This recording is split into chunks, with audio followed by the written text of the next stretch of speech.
Good morning friends, welcome to Target Plus online classes. In last class we were talking about the management. हम management के बारे में पढ़ रहे थे, मैनेजमेंट की डेफिनेशन हमने पढ़ी थी और उसके अलावा हमने कुछ उसका मीन जो है, उसका मीनिंग है वो हमने पढ़ा था आज। और लास्ट टाइम हम पढ़ रहे थे वो था फंक्शंस ऑफ द मैनेजमेंट के फंक्शंस के बारे में हम कल पढ़ाई कर रहे थे, तो हम उसी टॉपिक को आगे लेकर के चलते हैं। उससे पहले मैं आपसे रिक्वेस्ट करना चाहूँगी कि इस चैनल को आप लाइक करना ना भूलें और शेयर ज़रूर करें, क्योंकि जितना शेयर करोगे उतना ही नॉलेज बाकी स्टूडेंट्स का भी बढ़ेगा।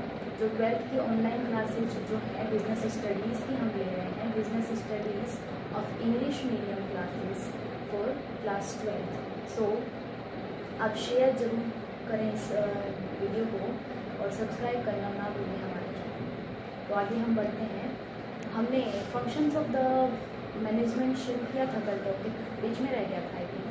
सो आज हम शुरू करते हैं उसी को। फंक्शंस हम क्लियरली नहीं पढ़ने वाले, सिर्फ ब्रीफली हम उसको पढ़ेंगे।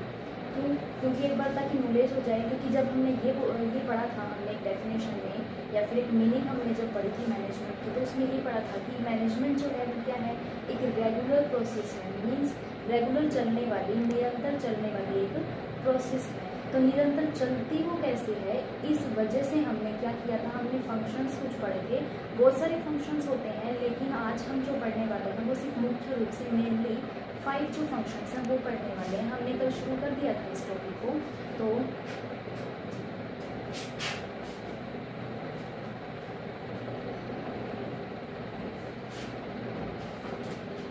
सबसे पहले हमने शुरू क्या किया था, प्लानिंग।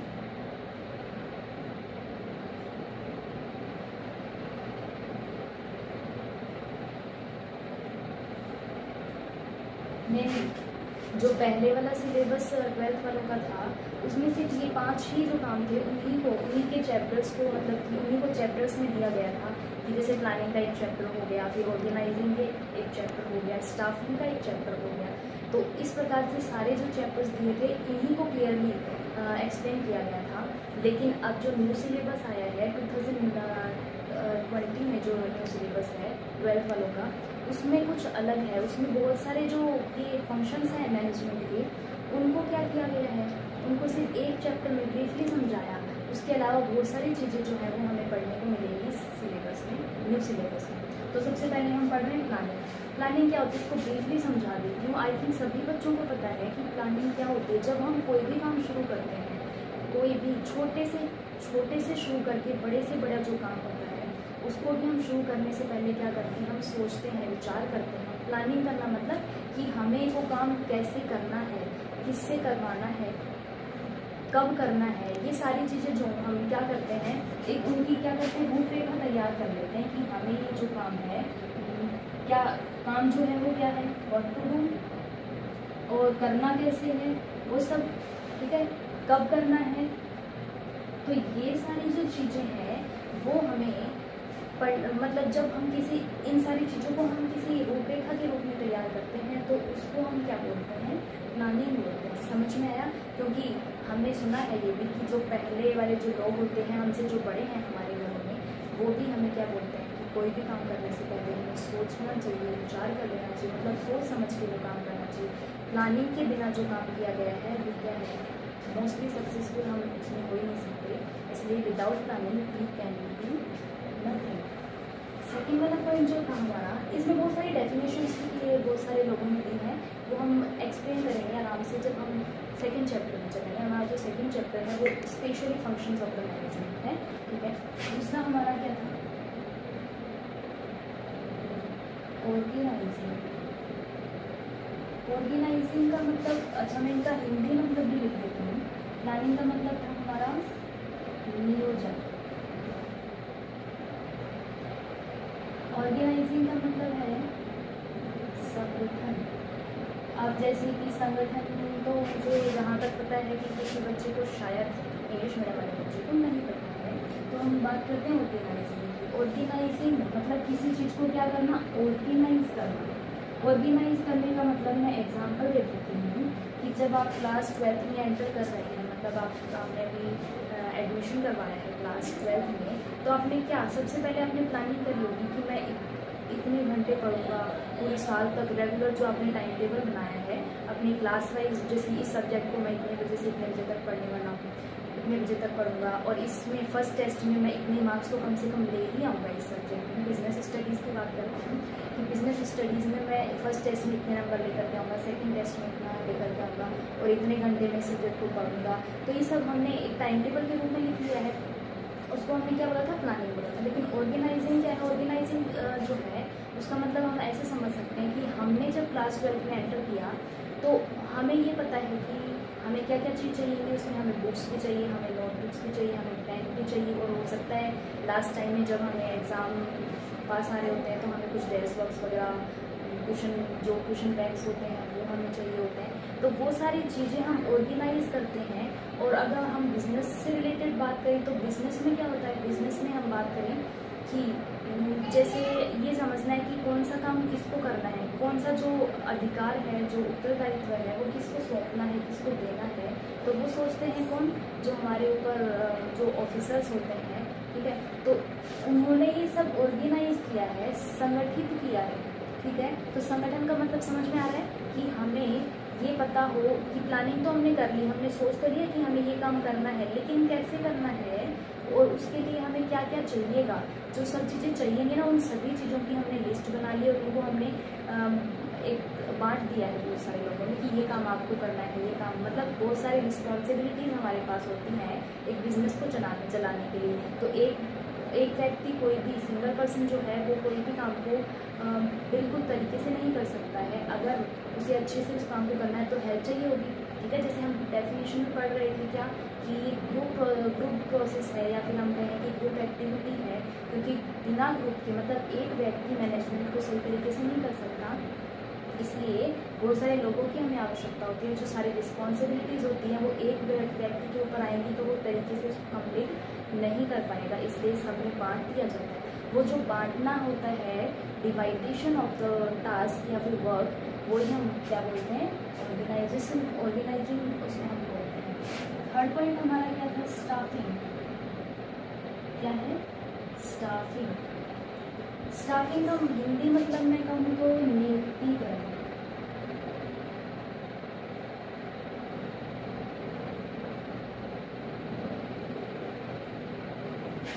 स्टाफिंग का मतलब एक तरह से जब वर्ड मैंने लिखा है नियुक्तिकरण, तो उसका मतलब ये हो सकता है कि हम किसी को नियुक्त कर रहे हैं, तो क्या ज़रूरी है कि हम ह्यूमन रिसोर्सेज को ही सिलेक्ट करें या फिर हम उन्हीं का स्टाफिंग करें? ज़रूरी नहीं है। इसमें दो चीज़ें आती हैं। पहली जो है आपकी फिजिकल जो भी चीज़ें होती हैं, ठीक है, मतलब भौतिक जो संरचनाएं होती है जिसमें हम मशीन ले सकते हैं, इक्विपमेंट्स हो सकते हैं, लैंड हो सकती है, बिल्डिंग्स हो सकती हैं, क्योंकि हमें जहाँ हमारा ऑर्गेनाइजेशन चलाना है तो वहाँ कहाँ चलाएंगे हम, किसी बिल्डिंग में, किसी लैंड पे। और जो हमारा बिजनेस है वो उसको रन करने के लिए हमें कुछ मशीन्स की ज़रूरत पड़ती है, हमें नीड होती है किसी मशीन की या बहुत सारे इक्विपमेंट्स की। तो वो सारी चीज़ें आती हैं इसमें, ठीक है। सेकेंड नंबर पे हम बात करें ह्यूमन रिसोर्सेज।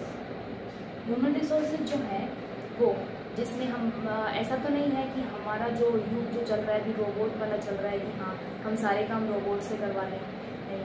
बहुत सारे ह्यूमन रिसोर्सेज जो हैं जो हमारी हेल्प करते हैं, एम्प्लॉयज़ होते हैं बहुत सारे, ठीक है।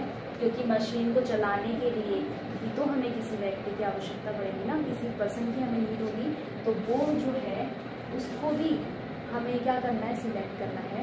तो ये जो प्रोसेस है, तीसरा वाला जो हमारा फंक्शन है मैनेजमेंट का, वो है स्टाफिंग, जिसमें हम क्या करते हैं, बहुत सारी चीज़ें जो हमें चाहिए होती हैं हमारे मैनेजमेंट को आगे बढ़ाने के लिए, हमारे बिजनेस को आगे बढ़ाने के लिए, उसके लिए हमें जो चीज़ें चाहिए होती हैं उनको हम क्या करते हैं, नियुक्त करते हैं। समझ में आया? नेक्स्ट है आपका डायरेक्टिंग।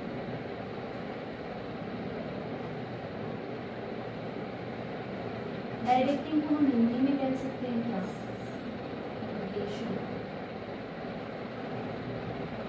यह निर्देशन डायरेक्टिंग। अच्छा, एक एग्जांपल मैं समझा देती हूँ। पहले एक लाइन बोलूँगी कि डायरेक्शन जो है वो हर व्यक्ति का अलग अलग होता है। मतलब हर व्यक्ति को डायरेक्ट जो करता है वो व्यक्ति, उसका तरीका अलग होता है। कैसे एग्जांपल दे देती हूँ कि जैसे माना कि कोई हम बॉलीवुड मूवीज़ देखते हैं, हॉलीवुड मूवीज़ भी देखते हैं, जैसे साउथ में कुछ मूवीज़ होती हैं, तो ये सारी मूवीज़ कई बार होता है ना कि साउथ की मूवीज़ जो है वो हमारे यहाँ उन्हीं की कॉपी करके हमारे यहाँ जो है वो चलती हैं, वो बहुत ज़्यादा कुछ तो इतनी सुपर डुपर हिट हो जाती है, और वहाँ साउथ में कोई मूवी नॉर्मल मानी जाती है। क्यों?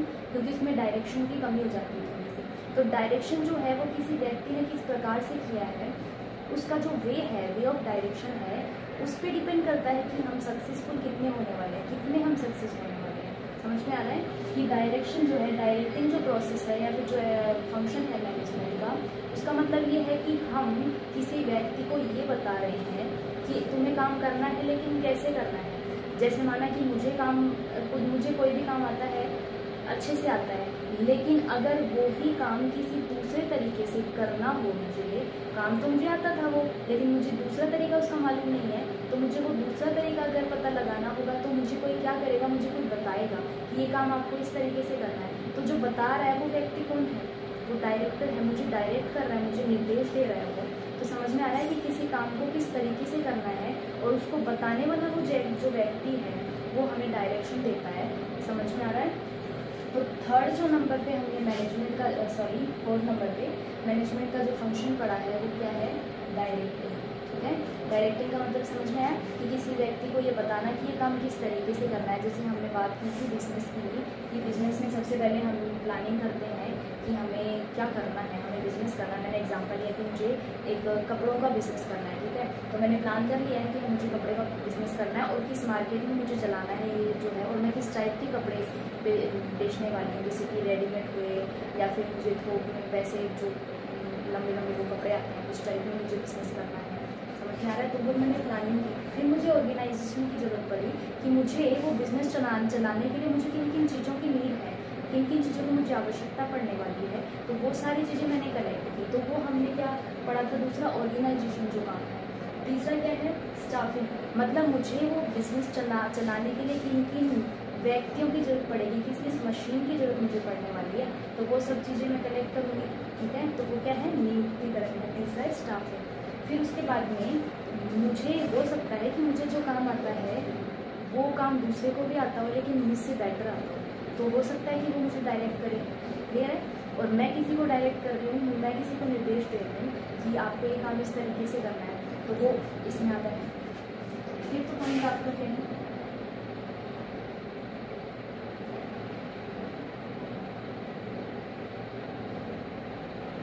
कंट्रोलिंग।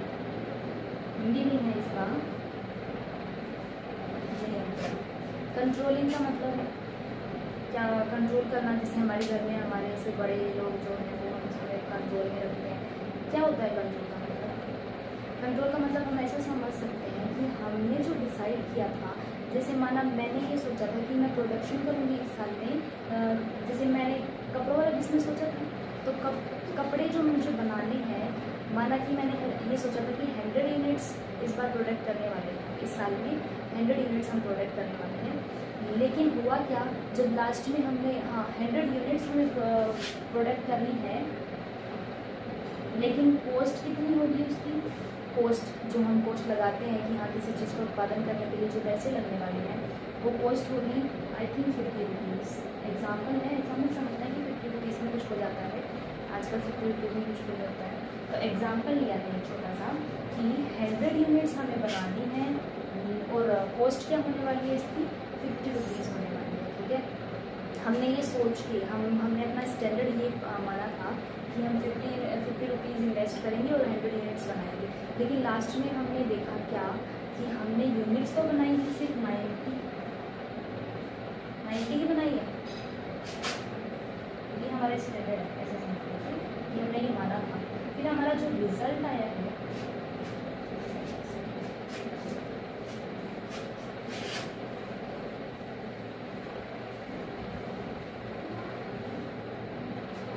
हमने स्टैंडर्ड क्या माना था? 100 यूनिट्स का माना था, और हमने माना था कि इन्वेस्ट हम करने वाले हैं कितने? 50 रुपीज़, ठीक है। उसके बाद में हमारा जो रिजल्ट आया है, रिजल्ट हमारा ये आया कि हमने सिर्फ 90 यूनिट्स की बनाई है। यूनिट्स कितनी? 90, लेकिन जो पैसे हैं हमारे वो 55 खर्च हो गए हैं। तो हमें लास्ट में क्या पता चला कि हमने ये गलती कर दी कि इन्वेस्टमेंट तो, कॉस्ट तो ज़्यादा लगा दी हमने, पैसे तो ज़्यादा खर्च कर दिए और जो प्रोडक्शन है वो कम हुआ है। ये हमने कैसे पता लगाया? क्योंकि हम अगर किसी चीज़ को जांच रहे हैं बार बार, रेगुलर तरीके से हम जांच रहे हैं कि जो काम हम कर रहे हैं या फिर हमसे नीचे जो एम्प्लॉयज़ हैं वो काम कर रहे हैं रेगुलर तरीके से, तो किस तरीके से कर रहे हैं, वो सही तरीके से कर रहे हैं कि नहीं कर रहे हैं, इस चीज़ की जाँच करना जो है उसको हम कंट्रोल बोल सकते हैं। लेकिन कंट्रोल जो है वो सिर्फ जांच करने तक ही लिमिटेड नहीं है, उसमें बहुत सारी चीज़ें आ सकती हैं। जैसे कि हमने देखा परखा कि जो काम हम कर रहे हैं वो ठीक चल रहा है कि नहीं चल रहा है, ठीक है। तो वो जो काम हमने इस पहले से डिसाइड किया था वो सही नहीं चल रहा है या सही चल रहा है, वो हमें पता कैसे चलेगा? जब हम थोड़ा सा निरीक्षण करेंगे। तो उसके बाद में हमें पता चला ये कि हमने ये सोचा था लेकिन रिजल्ट तो ये आया, तो हम क्या करेंगे? हम नेक्स्ट टाइम उसमें थोड़ा सा कुछ इम्प्रूवमेंट करेंगे, कुछ सुधार करेंगे नेक्स्ट टाइम, ठीक है। तो कहने का मतलब हम ऐसा सोचेंगे, हमें पता लग गया एक तरीके से कि हमने 10 यूनिट्स का क्या कर दिया, डोज कर दिया, और यहाँ पे 5 रुपीज़ जो वो भी एक्स्ट्रा लगा दिए हैं। तो ये हमें क्या पता चला? हमारी जो मिस्टेक्स हैं, हमारी जो गलतियाँ हैं वो हमें पता लग गई हैं।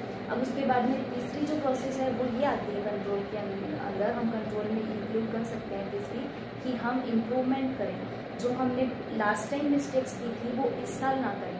समझ में आ रहा है? तो 3 चीज़ें मैं इसमें कंट्रोल में ले सकती हूँ एक बार, कि सबसे पहले क्या करना है, हमें जांच करनी है किसी चीज़ की, ठीक है। दूसरा हमें क्या करना है कि हम जो हमने जो देखा परखा उसमें हमें पता चला कुछ मिस्टेक्स हुई हैं, तो ये मिस्टेक्स जो हैं उनके बारे में हम पता लगा सकते हैं, ठीक है।